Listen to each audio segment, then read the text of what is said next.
그러면 별도로 두 사람이 이제 합의서를 작성합니다. 그렇게 이제 합의서를 하고 이제 때가 되면 이제 주겠지 하고 기다리고 있는데 양육비를 지급하지도 않고 재산 분할도 해주지 않습니다. 이럴 경우에 이 합의서를 근거로 이제 강제할 수 있을 것이냐 문제가 되는데, 두 사람 간이 체결한 합의서는 인감증명을 첨부했다 하더라도 집행 권한이 되지 못합니다.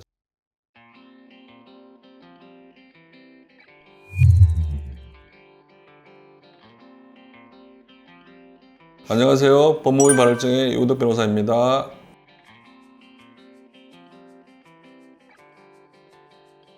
이혼을 하는 과정에 있어서 협의이혼할 것인가 아니면 이제 협의가 안 돼서 법원 가서 이혼을 갖다가 확정할 것인가, 크게 두 가지로 나눠지는데, 오늘은 협의이혼 과정에 있어서의 절차와 협의이혼 시에 반드시 작성해야 되는 합의서의 효력에 대해서 알려드리도록 하겠습니다.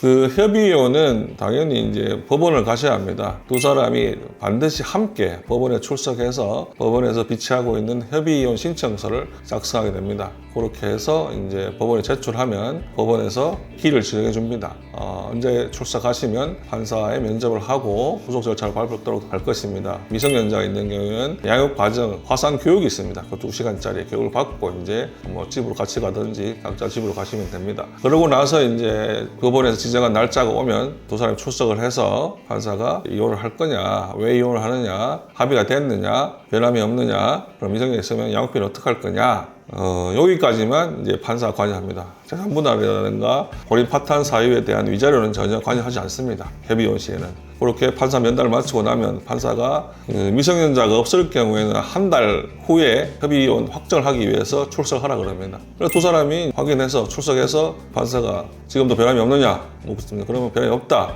그러면 협의이혼은 확정입니다. 이렇게 이제 마칩니다. 그러나 이제 미성년자 있을 경우는 3개월 기간을 줍니다. 그게 숙려 기간이라는데, 그렇게 숙려 기간이 끝나면 똑같이 법원에 출석해서 여전히 이혼할 거냐 확인을 받습니다. 지금도 변함이 없습니다. 이렇게 확인을 하면 판사가 확인 도장을 찍어줍니다. 그렇게 해서 이제 협의이혼 절차가 법원에서 마무리되고, 재판상 이혼 조정은 판결이나 조정이 이제 법원의 확정을 받으면 행정관서인 구청이나 시청, 동사무소에 사실을 신고할 필요가 없고 신고할 의무도 없습니다. 그러나 협의이혼은 협의이혼 확정일로부터 한 달 내에 양 당사 중에 일방이 신고를 해야 되는데, 그 사이 신고 전에 한 사람이 변심을 해서 나 이혼 못하겠다, 이혼 이렇게는, 그렇게 하면 이 협의이혼 절차는 무효가 됩니다. 그렇기 때문에 협의이혼을 유지하시려면 법원의 마지막 확정을 받고 반드시 1개월 내에 구청이라든가 시청, 동사무소에 가셔서 협의이혼 신고를 하여야 됩니다. 협의이혼에는 이혼 의사와 양육비만 관여하기 때문에 재산 분할은 법원에서 관여하지 않습니다. 그러면 별도로 두 사람이 이제 합의서를 작성합니다. 그렇게 이제 합의서를 하고 이제 때가 되면 이제 주겠지 하고 기다리고 있는데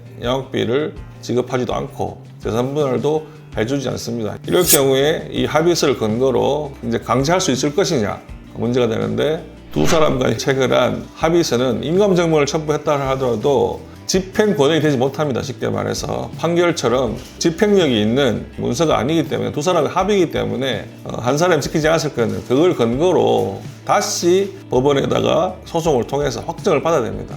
이러한 그 두 사람의 합의서는 청구할 수 있는 근거는 되지만은 국가기관을 통해서 강제할 수 있는 것은 쉽게 말해서 압류, 경매, 월급 압류 이런 걸 신청할 수 없습니다. 합의서는 단순 합의서일 뿐이기 때문에 그걸로 끝났다고 생각하면 절대 큰 오산입니다.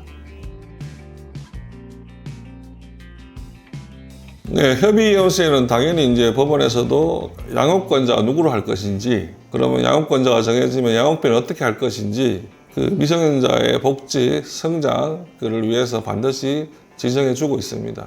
그렇게 이제 협의이혼서에 양육비가 포함되어 있을 경우에는 그게 집행 권한으로 미지급했을 경우에는 강제할 수 있는 근거가 됩니다.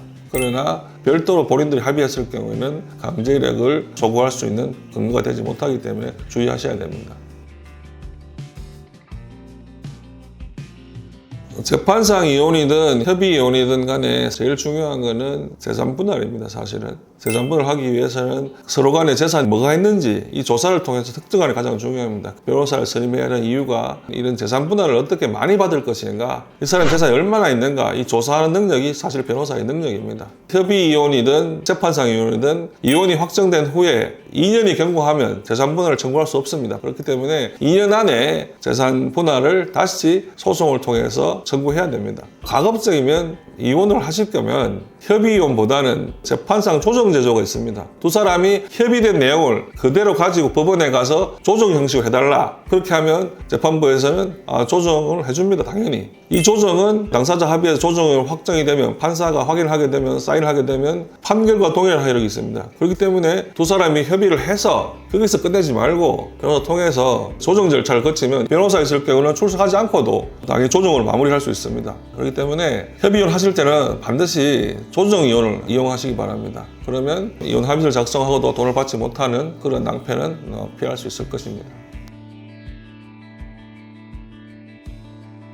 두 사람 합의로 양육비를 지급하라는 결정을 받았는데도 불구하고 남자들이 양육비를 대부분 잘 주는 경우가 많은데 안 주는 경우가 종종 있습니다. 이렇게 양육비를 지급하지 않았을 경우에 어떻게 강제할 것인가. 그나마 기존에는 이러한 판결이나 공정정서, 조정조서를 통해서 소득이 있는 경우로 밝혀진 경우, 공무원이거나 급여 생활자거나 이럴 경우는 급여에 압류를 하고 받을 수가 있는 경우가 있죠. 또는 다른 재산이 있는 경우엔 당연히 집행권이 있기 때문에 거기에 대해서 압류해서 이제 경매, 동상경매 이렇게 집행할 수 있습니다.